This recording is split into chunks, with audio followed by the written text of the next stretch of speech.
Ang intense ng mga kaganapan ngayon sa abot kamay na pangarap sapagkat manginginig sa galit si Doc Robert sa mga malalaman niya kay Lynette.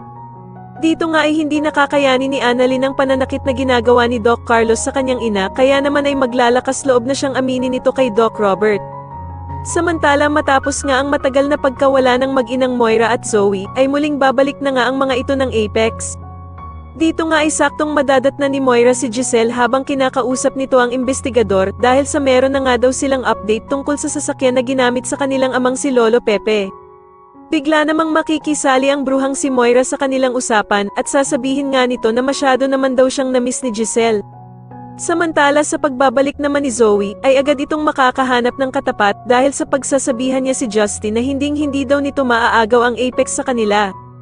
Pero sasagutin naman siya ni Justin na ihanda na nga daw niya ang kanyang sarili dahil sa malapit na nga daw siyang maging sampid sa Apex kapag nagising na nga itong si Don Pepe. Samantala ay masayang sinabi na nga ni Annalyn sa ina niyang si Lynette, ang good news na kasama nga daw siya sa napili ni Doc Carlos na pupunta ng Japan. Subalit may ipagtatapat nga daw si Lynette sa kanya tungkol sa kanyang asawa na si Doc Carlos at kung ano nga daw ang totoong sinapit nito sa kanya. Sa kasamaang palad naman ay mukhang hindi nga ito may pagtatapat ni Lynette dahil sa biglang dadating nga itong si Doc Carlos at maaktuhan niya ang pag-uusap nilang mag-ina.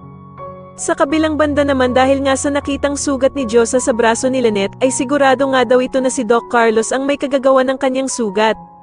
Kaya naman ay agad na yayayain niya si Aling Susan na pumunta na sa mga pulis para isumbong si Doc Carlos sa ginawa nito kay Lynette.